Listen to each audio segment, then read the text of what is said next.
Our first guest tonight joins us from the Golden State. She's the host of the OD on Sports podcast. She has 27,000 followers on TikTok, and you can hear her on KOCI 101.5 Orange County Radio. Please welcome to the show, Annie O'Donnell, a.k.a. Sweet Annie O.D. Annie, welcome to the show. Wow, that was a great intro. Thank you guys so much for having me. I'm so pumped to be here. Absolutely, and we're going to jump into a bunch of different stuff with you here tonight, Annie. But first of all, we've met on TikTok, of course. TikTok's been, for me, a thing that's opened a whole lot of doors and windows and all sorts of things. So for those who may not know you, and maybe they don't follow you on TikTok yet because they should, let us know. Who is Annie O'Donnell? What do you got going on? Oh boy, loaded question. Yeah. I love the term you used actually in the promo, the term fanalist. I've never heard that before, but I think I might be carrying that on going forward. I've been in the sports media space for about 2 years now. I was working a corporate job in New York that made me miserable. But all my life, I've been a sports fan and love talking sports. It's my love language, as I say. And I finally said, you know what, in the space of social media and, the way the internet works now, I said, why don't I just start my own platform, put my ideas out there, see what takes. So launched my podcast first in November of 2019, coming on 2 years in a couple of weeks, which is crazy to think about. And then once COVID hit, I was still kept up with content, but started to explore a little bit on TikTok. Really was on there at first for fun, scrolling as most of us were during quarantine. But then I started to see some sports videos and I said, well, let me give this a shot. So I started just making content, making things that I wanted to see on there, whether it was talking about current events, whether it was talking about my specific teams, but whether it's sports, movies, anything, I love it all. So just been posting pretty consistently on TikTok for about a year and a half now. And that's have been able to build up a pretty decent following because of it. Nothing viral or anything like that, just really consistent and creating a community on there. Clark, as you know, you've built a community yourself as well. I love coming into your lives and seeing all your regulars in there and asking follow-up questions and trade proposals and everything. But, and honestly, I think the best part about TikTok was I got my radio gig from TikTok. And it wasn't even a really popular video. It was a video of me ranting about this. I don't know if you guys saw the news or the picture that went viral of the billboard outside of Fenway Park that a Dodgers fan group put up where they said, "Dear Boston, thank you for Mookie Betts. Sincerely, Dodgers fans." Yeah. I didn't like that. So I went on a rant about it. And my now co-host came across that video and shot me a message on Twitter and said, "Hey, saw you're in Southern California. Love what you got. You want to come in and to give this radio show a shot?" And I had been a guest on radio. I've been on Sportsnet and things like that, but I've never hosted on a radio show. So gave it a shot and I love it. It's another element of the Swiss Army knife I like to add for myself. So absolutely, that's what I got going. And I'm active on other platforms. Twitter, I'm basically rant about the Dodgers and the Ducks for the most part. And Instagram is just posting fun pictures and sometimes oversharing sports on my story. But, that's any sports fan in a sense. So everything you said about getting into TikTok was literally my exact story. So we're like spirit animals in that regard. But also you're extremely humble because you're like, oh, nothing went viral. She has a 1.2 million view video about the Anaheim Ducks logo getting ruined. So nothing went viral. Nothing went viral, Annie. That was one. Okay? The thing that made me the most mad about that, and I don't like to flex on that one, is because it's literally the TikTok that took me the least amount of time. I know. It was a spur of the moment one where I saw the guy who made this video. It came up on my For You page, and I said, I got an answer for this, and I just stitched it. It took me 2 minutes, and I didn't think it would go anywhere. I thought it would be popular on hockey TikTok, but it went global. Like I got people commenting like soccer leagues in there, and I'm not a soccer person, so I know the big ones. I know Manchester United, I know AC Milan, all those, but then they've got the other ones. So I'm learning a little bit more about more logos that were ruined. But I mean, that didn't get me a huge it wasn't like a cash cow in a sense where I got like 10,000 followers overnight from that. I really didn't get a ton of followers from that one, but It did numbers. That's my only one that I've had hit 1 million. So I don't know if you saw this when we had our wide shot, but Jordan, can you just quickly go to the wide shot? We got the Paul Kariya jersey here, Annie. I saw that. You had a question too, Max, about that. Yeah, absolutely, Annie. And you know what? I guess no more perfect of a segue than that. But it's about that time for the show of how did you become a fan? Our show was kind of built off of, I guess, the connection that Clark and I have, and enthusiasm and love for the Anaheim Mighty Ducks and Paul Kariya. So your story about how you became a Ducks fan, formerly Mighty Ducks fan. Well, I respect your mutual love for my beloved Ducks. It was just for reference, Annie. It was like a Step Brothers moment where it's like, all right, who's your favorite hockey player growing up? 1, 2, 3, Paul Kariya. Did we just become best friends? It was like that Let's start a sports show. Yeah. Yeah, let's start a show. All right. Anyways, housekeeping. You go ahead. John Stamos. Yeah, exactly. I mean, as far as the Ducks go, I think, not to say it's my least interesting story, but I grew up in Southern California. I'm a 90s kid. The Ducks and I are around the same age. So I grew up in the era of Kariya and Solani. The 2003 Stanley Cup final was my first heartbreak ever in life. So yep. I grew up also in a huge hockey family. I'm one of 5 children, 4 brothers and me, and all of them play hockey. My dad is from New York, grew up playing hockey, loves the game, has taught me everything I know. So as soon as I showed a small interest, my dad really embraced it and took us to games. And my obsession with, I don't want to say obsession, but interest and obsession with the Ducks only grew as I was able to drive and got a debit card, had my own money, was able to go to games more. Because, when you're younger, you're kind of at the expense of your parents in terms of going to games. And, sometimes like when you're younger, internet access and things like that, and being able to watch games. And when I was in high school, it was around the time where like hockey Twitter was really like blowing up. So I was able to really connect with people. And, you talk about, the connection of how you became a fan. And being a kid in Southern California, not a lot of hockey fans were everywhere back when I was in high school. So it really helped me create a community elsewhere. Now hockey Twitter is huge. So many people are active on there and in social media, and the hockey community on TikTok as well. I think about that all the time. What kind of TikToks I would post if I was in high school, or TikTok was around when I was in high school. And I'm thinking about it. And listen, I was in high school when the Getzlaff, Perry, and Ryan line was running things in Anaheim, and I would give up any pinky toe to relive that era because even though they didn't end up with a lot of success, it was so much fun to watch. And we're kind of getting a glimpse of getting back into that exciting era of hockey again. But, it was just, I truly fell in love with the game. And I went to school in Pittsburgh thinking that I wanted to work for a professional hockey team in some sense, was able to intern with the Penguins. And honestly, living in other cities, it really it made me love my team and loving California teams even more. It made me appreciate them more. Not in the sense that, because everybody likes to hate on California sports fans. You saw it so much in the World Series, especially with the Dodgers. And with all due respect to your Nashville Predators gear, I will not forget Carrie Underwood's salty tweet in 2017 talking about the Ducks crowd when she was at Honda Center. But I absolutely love the passion of the fans here. I love the diversity of the fans here. I love this fan base. I love this team. And, I lived in New York for a little bit, and I recently relocated back to California.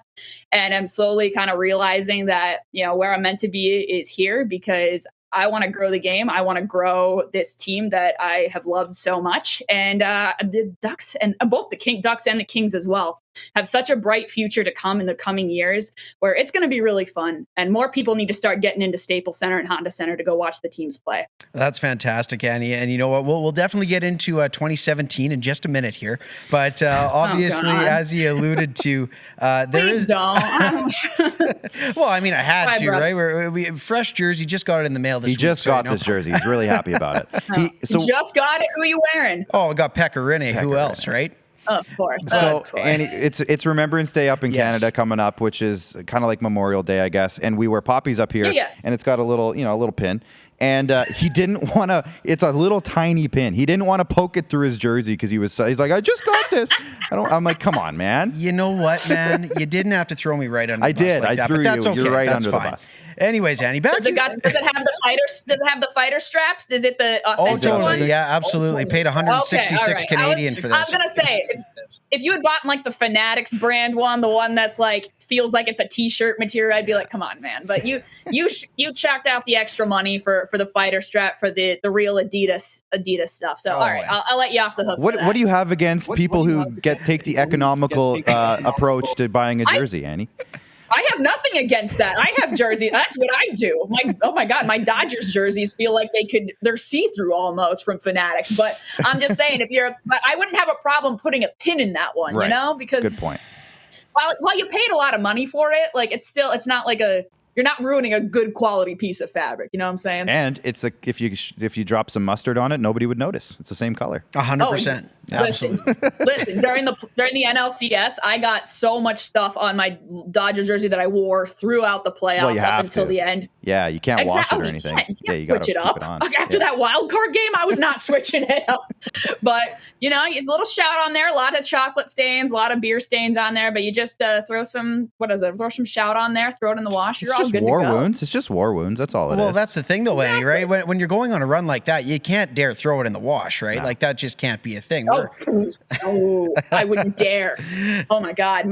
That's the other thing my dad cursed upon me is being very superstitious. My dad is a diehard Montreal Canadiens fan, and the amount of gear that I have purchased for him in Dodgers gear, he's a huge Dodgers fan, over his lifetime, like he'll wear it to a game once, and then if they lose, it doesn't leave the closet ever again.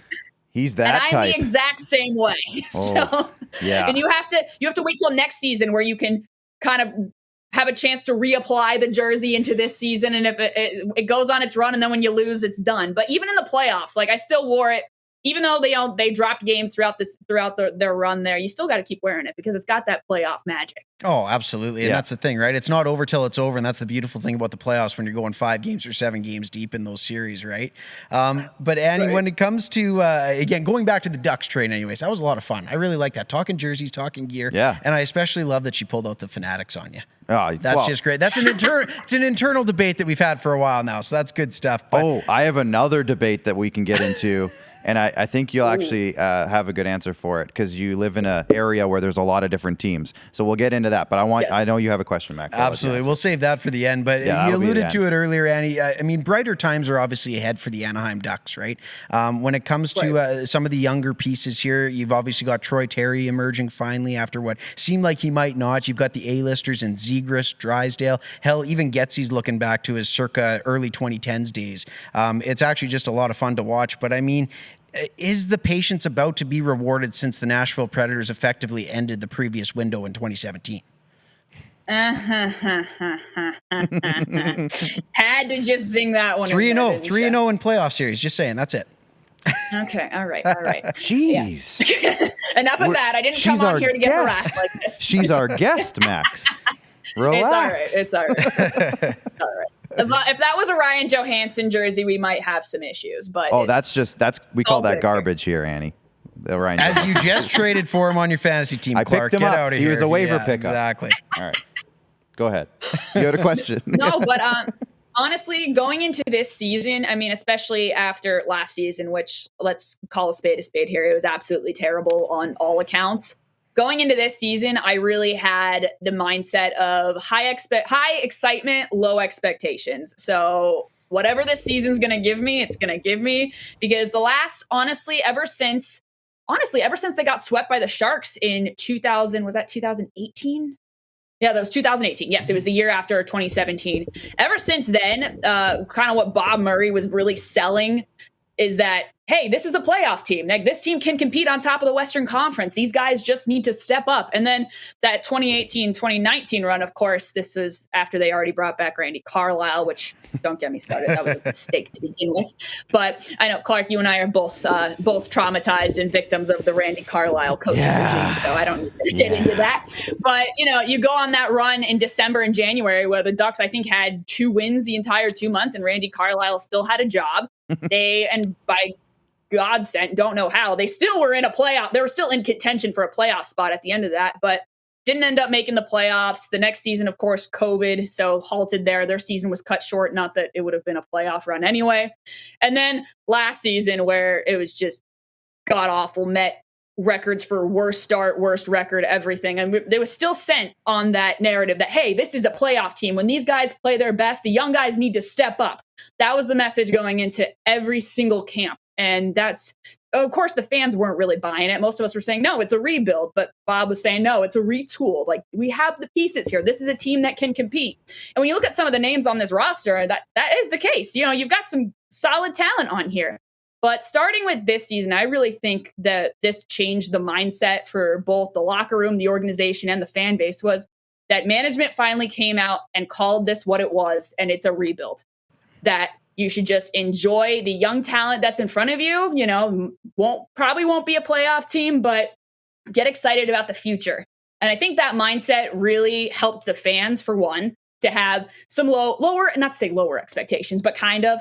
And then I think the team just really was fed up with the performance from last year. And you can blame a lot of things on last year. Poor play, of course, is the big one. But the COVID season, that affected everybody. But of course, with Ryan Getzlaf in the last year of his contract, there was talks of him going somewhere else in free agency. And that was the big news, going around, the fan bases. Nobody wanted to lose our captain. And honestly, I don't think anybody in the locker room right now is really ready to take on that captain role and be the leader in that locker room. No disrespect to the guys in there, but this is still Getsy's team. So the fact that he came back 1 year, $4 million, he said, hey, let's see what we can do here. And they're already showing progress. It's, the coaching changes they had to make. They got out the assistant coaches, brought in Jeff Ward, Newell Brown. The power play has been revitalized. I mean, this was the worst power play in the league last year, 8.9%, 31st. You can't be in the National Hockey League, you cannot be having a power play that horrible. Well, unless you're the Vegas Golden Knights this year. They're worse. True. It's still early. Early, but and they got injuries, of course. I'm not to say I'm giving credit to the Vegas Golden Knights, but it's the fact that and then that they're fifth in the league, right? I think it's 27% on the power play now, and it just seems like it's. I don't know what it was. Maybe something happened in the off season. They had a meet. I don't even know, something where they said, "Hey, enough messing around. We can win some decent hockey games." And the fact that, they're sitting at, I think 6-4-3 right now. Yep. But those overtime games were easily winnable. I would say the only game that they flat out blowout lost, they lost to the Winnipeg Jets 5-1. But, the last few overtime losses came back from three goal deficits, were able to tie it up, send it in overtime, send it into a shootout. There's some grit in this team. The fact that they're playing really consistent hockey and just everybody's playing well. Everybody's doing their part. Of course, you've got some, Max Comtois has yet to be on the score sheet, which is surprising given his performance last season. But it gives me a glimmer of hope that this maybe has potential. They have some potential given the fact that it is a weak division to finish a little higher than expected, even though I fully expected this to be an absolute draft lottery year, which is fine. This is a great draft coming up. I don't have Stanley Cup expectations for this team. I don't think anybody does. But I think there could be, and there will be, some big strides of progress, maybe earlier than we've seen. They're turning a corner a lot faster than we expected. Well, and they've won 4 in a row now. And, if this was the Toronto Maple Leafs, we'd be planning the parade because that's just how the fan base operates. They lose one more game, and then it's all falling apart again. You always got to turn it into the Toronto Maple Leafs. I wasn't going to, but it's just it reminded me of it. But they are, as of right now, and Max hates this, but they are sitting third in the Pacific in a playoff position as of right now. So just something to keep an eye on. Right. But Annie, you mentioned Bob Murray. There was some out of the blue news today with Bob Murray and the Anaheim Ducks. They've placed him on administrative leave. Now, originally the wording was kind of vague, but then I saw a tweet that it was because of how he was treating some employees. Maybe some threats were being thrown around. So I don't know exactly what that is, but I don't know, from where you are, what have you heard about this? I know it's pretty fresh, but is this something that you had heard about in the past, or is this pretty new? I told you this, Clark, before the show, but I was not expecting this news to drop today at all. We didn't plan for this at all. Completely blindsided by this news. Yeah. But as far as the accusations, and of course, I don't want to assume anything. We don't know details about what exactly is being investigated. But if the source that's coming out is correct, I'm not at all surprised. I think most people, in the hockey world, either if they've they heard about it or if they forgot, it was, we call him Barstool Bob. That's kind of his there's Bargain Bob because he likes to go dumpster diving for, washed up talent, thinking he can revitalize them. And then there's Barstool Bob because during the 2009 playoff series against the Red Wings, he was in the press box at the Joe Louis Arena. He threw a bar stool after that Game 7 loss, and it hit and injured a woman because he was so upset. And honestly, given from what I've heard from people in the organization, from people I know close to people in the organization, this is the least surprising news that I have heard in quite some time.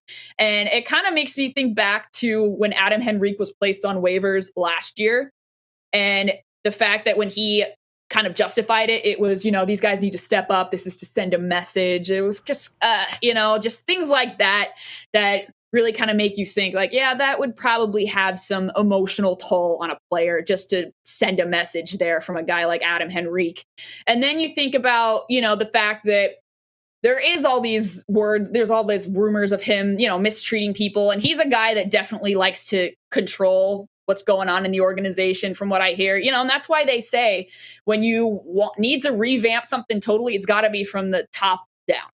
And this, I think, is the very beginning of that. And, listen, the Ducks are off to a great start now. And I think they're in good hands right now with Jeff Solomon being the interim GM. He obviously did great things with the LA Kings and revamped their analytics department.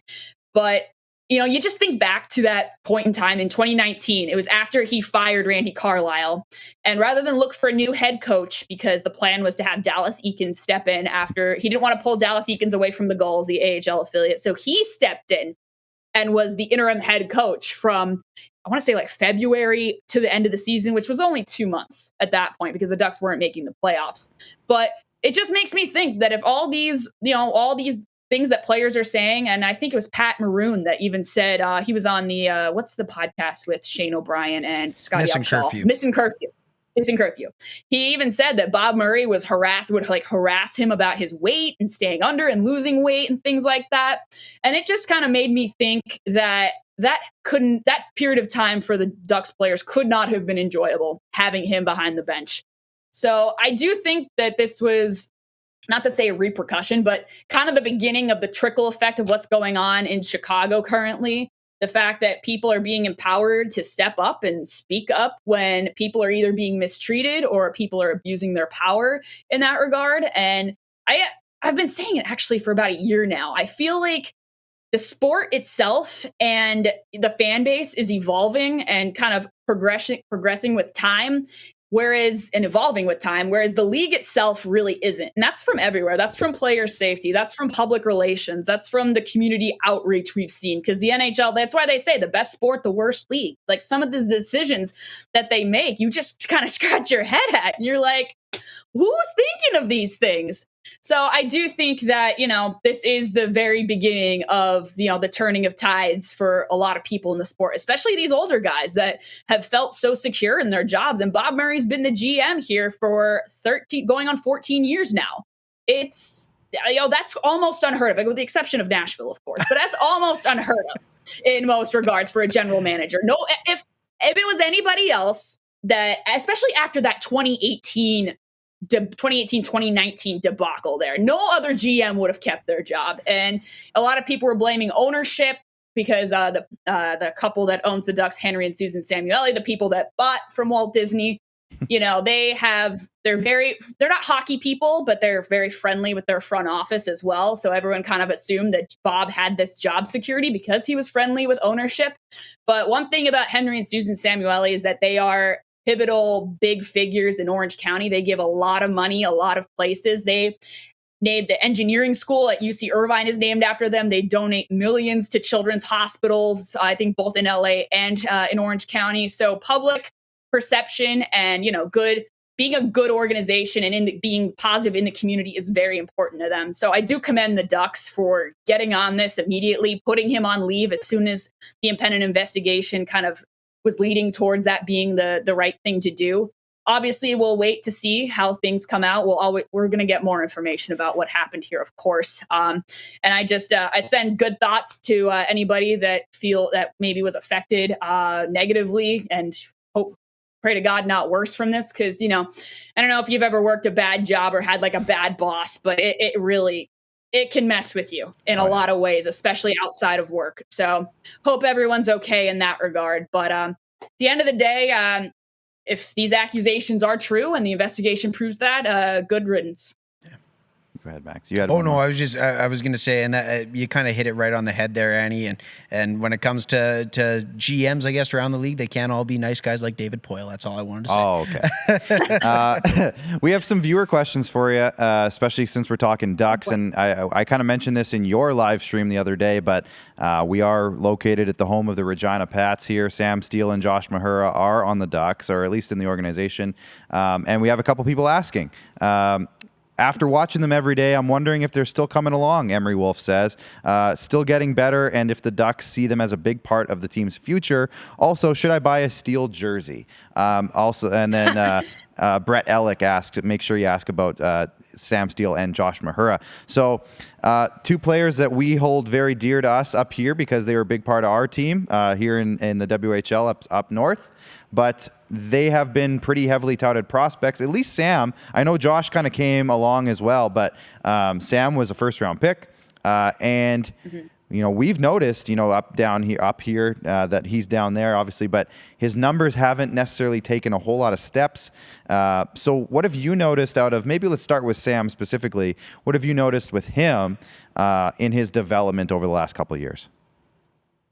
I mean, first of all, I feel like Sam Steele, the one moment that sticks in my mind is that insane overtime goal with that beautiful pass to Jamie Drysdale to win it in overtime. Yes. So that just kind of That's the real Sam Steele, I promise. Yeah.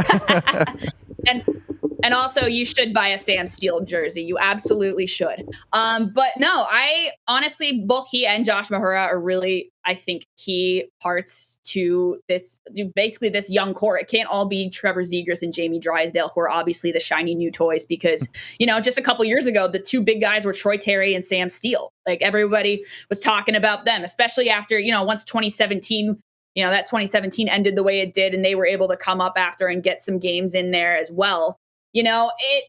As far as development goes, and I was going to talk about this a little bit more when, just in case you guys brought up Zegras and Drysdale, but I kind of feel like so many people really that saying where it's like the armchair GM, or like people kind of talking behind the keyboard. I feel that the most with player development, in the sense that you can see there's so much more than what we see on the screen, and people think they have a good idea of, the best thing to do. Oh, you're not giving this guy enough ice time. And Jamie Drysdale is the guy like up at the forefront of that, because he's getting the second most ice time of the team, right behind Hampus Lindholm, his defensive partner. And it kind of makes me think of it kind of like how NFL quarterbacks are, or rookie NFL quarterbacks are when they come into the league. It's kind of like, well, do you give them the keys, or do you have them be the backup, take in a year, sit behind an older guy in the league where he can kind of show him the ropes kind of thing. And to me, it really depends on the coach. It kind of depends on the team aspect there. I need to get away from football for a second, but I kind of transfer it in both sports here. But I really do. This is really a good year for the young guys to really step up, and they've done so. I hope this shows a lot of people that once you give giving the young guys the keys, putting them in these pivotal moments, like, this is their time. Give them the chance to shine, and they'll have the veterans there for help. Ryan Getzlaff and Adam Henrique are obviously having good starts to the years as well. But no, I love watching those two play. I love every time I do anything anything Canadian related. I always get the Saskatchewan people asking me about about Sam Steele and Josh Mahura. That's good. Again, they hold special places, especially in my heart. I worked with the team when they were on the team, so those guys are awesome. Annie, I want to kind of switch gears a little bit, and then we're going to give you a rapid fire to kind of end off the chat. But you're a champion in the women in sports media landscape, I want to say. You're an advocate. You empower others. I'd like to say I've seen some of your videos where you're, pumping other people up a little bit. I love it. And there's been a lot of positive movement in that side of the industry in the last few years, but there's also been some, steps backwards at times as well. It's not a perfect line upwards, as you might say, but what do you think some of the next steps that need to happen are in order to get this to the next level, this movement to the next level? I think people need to put more women in not only positions of power, but positions of influence, positions where they're in front, they're able to add to the conversation.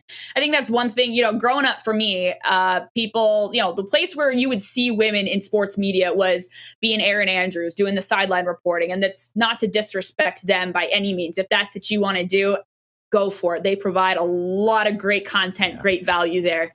I think for me, I really want to contribute to the conversation. I want to be at the table. I want to be putting points out there. And I feel like the majority of the time where women are put there, they're either the host, they're the Molly on the first take, where they're like calming down Stephen A and Max. Well, it's not Max Kellerman anymore, but I feel like a lot of times people just kind of put women in places as their token hires rather than really giving opportunity for women, inviting them to have a seat at the table in these prominent places, especially, and that was one thing I will say about, the ESPN broadcast deal, I think, is doing a great job highlighting women. Obviously, Leah Hextall has been able to call some of the Ducks games, and it's been awesome. Honestly, I hope that there's young girls out there that want to do play-by-play one day and are inspired by her and the work she's been doing. But the TNT panel for me, and while it's entertaining, there's not one woman on that panel. And listen, I get it. You got Paul Bissonnette, you got Wayne Gretzky, you've got these big, personalities and obviously big people in hockey. Wayne Gretzky, no big deal. But it's about, expanding your horizons here more. And I think a lot of people, companies, organizations, whatever, really don't prioritize that. They still see women as, gotta look nice. They can come in and do the sideline reporting. They can't contribute here. And it's really disappointing because there's a lot of women out there specifically, in the sport of hockey that can contribute great things to the conversation. I think that's the best part about TikTok form, where you can speak your mind and you can make content that you love and that you want to see. And one thing I love, and Clark, you can probably chime in as well, is, kind of seeing the young talent that's coming up and the people, the fact that the game and, sports media, the people that are aspiring to do these big things, like the game's in good hands. One of my favorite people, I'm going to give her a shout out. I don't know if she's listening, but is NHL Ava. She is. Adore her. I was just going to read you some comments. She's watching. She's going to be a star. I absolutely adore her. I love how inclusive she is. I love how much she loves the game. Honestly, she's going to be on MSG Network. She's going to be on TNT, ESPN, whatever she wants to do. And people are going to listen to her and feel more inclined to watch the game of hockey, feel like they're welcome to watch the game. And I think that's also a huge part of putting more women and more, diverse LGBTQ people in these prominent media, in on-air personalities, is that hockey is still a sport where it feels like it's not for everybody. And people are still very intimidated to come in and ask questions about the game. But I think that we got to do better. We have to do better. It starts with us. It's more than just a hashtag. It's more than just the pride tape. It's more than just we skate for Black lives. We got to be welcoming and a lot of people are on TikTok as well, but be open and welcoming to newer fans and who may not know things and want to ask questions. But honestly, the future for women is very bright. And at the end of the day, I know I kind of steered off topic with this question, but no, you haven't. This is perfect. Make space for women at the table. That's the big thing. People can say they support women in sports. They'll retweet stuff, but hire women. Put women in these positions of power. Put women in these positions where they can contribute to the conversation. I think that's what's most important. Well, did you bring the tissues? Because Ava just commented in and she says, I'm crying. I love you guys. Oh, my God. So there you go. Aww. Ava is watching. She also said, shout out. She said, 100% Annie has been my biggest inspiration in sports. So there you go, Annie. Yeah, right? I adore her. She wore a Trevor Zegras jersey yesterday, and I know she's in New York, and it just made me so happy because I was that girl repping the Ducks in New York, and I was getting looked everywhere. People were like, what's a Ducks fan doing here? And while I'm not there, Ava's holding it down for me. Shout out to Jacob Trouba for Ava too. She she enjoys Jacob Trouba as a hockey player for sure. If you follow her on Twitter, she'll tell you that. We got a rapid fire for you now, and then we're gonna let you go, Annie. We got, what do we got? Okay. 5 or 6, and then some might pop up as we go. Now, I know we were going to talk a little bit of Dodgers with you, but maybe we'll save that for next time. Kershaw or Scherzer? If you have one game, who are you going with? Or who you signed this one offseason? Game? Is it a playoff game? Is it? Let's say, yeah, it's a big moment, playoff game, healthy? Game 7, elimination. They're both, everything's equal in terms of health. And they're both in their third. They're today's age. They're their current age. Today's age, yeah. Current player, I would say, yeah, current player. Max Scherzer. There it is. I think I might have to go with that. It's the right answer. I love Clayton. I will always love Clayton. I hope he re-signs with the Dodgers, but it's Max Scherzer. Yeah. Do you have anything to add to that, Max? Oh, no. I was Looked like you were going to say something. Well, no, just in the sense of who you're signing this offseason, but I think the emphatic answer for Scherzer, I think that pretty much answers the question as well. If you could only sign one, let's say for a full season, let's go with that angle, Kershaw or Scherzer. Oh, you're going to I'm really tugging at the heartstrings here. You're tugging at the heartstrings, and you're going to get me in mad trouble. Okay, we'll clip this, and we'll make sure we put it on Twitter right after this. Oh, God, no. Dodgers Twitter is ruthless. They're going to come after me. Okay. I know what I want to say, but it's also, okay. Max Scherzer. Okay. Oh, all right. There we go. Clayton Kershaw, future Toronto Blue Jay. He's a Cy Young nominee this year, okay? Yeah, I mean, he's pretty good. Future Toronto Blue Jay, Clayton Kershaw. All right. You're in the... Y'all got enough former Dodgers as it is. Come on. I know. We got to bring back Ross Stripling. We got to bring him back. You're in the California area. You got a couple new football teams there. The LA Rams or the LA Chargers? I am a Baltimore Ravens fan currently. But I did grow up a San Diego Chargers fan, so I will say the Los Angeles Chargers. Okay, there you go. I have a soft spot in my heart for that organization. I can't help it, even though Dean Spanos is one of my least favorite people on the planet. But I can't help but root for that team, especially, Justin Herbert, hard guy not to like. But, especially when Philip Rivers and Antonio Gates were still playing, I can't not root for those guys, even though I turned my back. Oh, man. He didn't need to move to LA, but it was absolutely. I agreed. Yes. Yeah. Now Max is he just had single tear roll down his cheek as his Aaron Donald jersey or shirt underneath his jersey just got a little bit. Hey man, I'm a ginger. I got no soul. We'll be all right. Oh, okay. I can't buy into the Rams quite yet, but I get it. Even with Von Miller, Annie, come on now. Nah. LA is a Raiders town. They tell you that at the beginning of every broadcast at SoFi Stadium, but LA is very much still a Raiders town. So it's, even though LA has kind of accepted the Chargers, I was going to say redheaded stepchild, but you are redheaded, so I'll take that back. But they're kind of like the odd stepchild in the mix. That's right. Okay, I feel like I know the answer to this one because we kind of talked about it earlier, but old Ducks logo, of course, the beautiful one, or the new one? Old Ducks logo. Yeah, come of on. Course. That one's easy. That's a quick rapid fire. That's a quick rap. That's literally rapid fire. I don't hate the new Ducks logo as much as most people do, but the old one it was perfect. There's the color scheme, the logo itself, everything was picture perfect. The diagonal lines every time get me. So here's maybe a harder one that you have to think about a little bit more. Ryan Getzlaff or Teemu Selanne? In terms of what? What do you think, Max? What are we saying? Just all-time favorite. You got to pick one. Favorite. Who's on the organization? Who's the one and near dear? We're leaving Paul Kariya out of this because Paul Kariya's up here, and then you can pick between the other two. Yeah. Paul Kariya is certainly. If there's a Ducks Mount Rushmore, all three of these guys are on it. No questions asked. For me personally, I love Teemu. I've met him so many times, and he's literally the nicest guy. My brother's played high school hockey with his sons, so I've seen Teemu many a time. I mean, as far as being a hockey fan, I mean, even that's hard. This is a show that's based out of Regina, Saskatchewan. Yeah, hometown of Ryan Getzlaf. So no I pressure know, here. but I mean, the only reason why I know one CFL team is because Chris Getzlaf played for the Saskatchewan Roughriders. Only reason I know that. Yeah. But, Actually, funny story. We had Chris Getzlaf on the show that I produce upstairs the day before Ryan Getzlaf re-signed with the Ducks, and he kind of told us he's probably re-signing with the Ducks, and we were like, oh, okay, cool. So that was a little fun story. Big brother always knows. Yeah. Always knows. Yeah. Okay.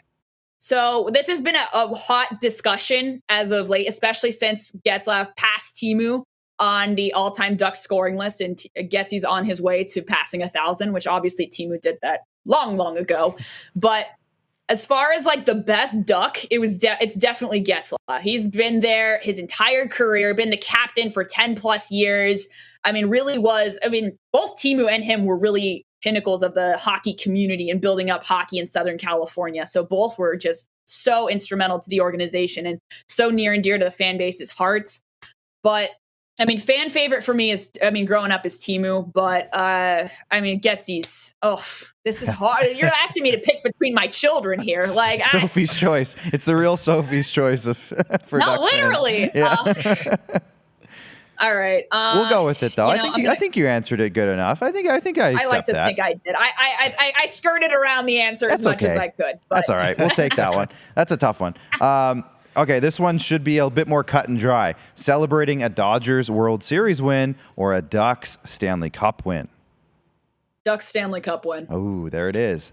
Yep, I like it. I was too young when I wasn't too young, but I was 14 years old when the Ducks won the Stanley Cup in 2007. So I remember it, but you couldn't really celebrate. I want to celebrate as an adult. Like I want to really hone in on it. I want to go to the game. I want to drink as much beer as I can. Plus hockey's my favorite sport. So I want another Stanley Cup. I got my World Series last year. If you want to call it a Mickey Mouse ring, you want to call it an asterisk, go ahead. I don't care. I got my World Series. I'm good. That's why, honestly, losing in the NLCS this year really didn't hurt that much. It didn't hurt. It sucked, obviously, but like nothing compared to the pain of recent years because I got my World Series. There you go. You got I was one. like, it's all right. Not that Everything bad. from here, we're good. All right. Well, Annie, we're going to let you go, and we will. But you're on our list to come back because we're going to, once the MLB offseason maybe heats up a little bit more, we'll bring you back, talk a little Dodgers, maybe a little bit more NFL when we get closer to playoffs. But thank you so much for joining us tonight. Had a blast, and again, we'll hope we can do it again soon. Thanks a ton, Annie. Thank you so much for having me. This was a blast, and I'm honored to already be on the list to come back. So I guess I did okay. You're on it. All right. Well, have a great night, Annie. Where can everybody follow you and find your stuff? Well, you can follow me on any social media platform at Sweet Annie OD. That's Twitter, Instagram, and of course TikTok, which we talked a lot about tonight.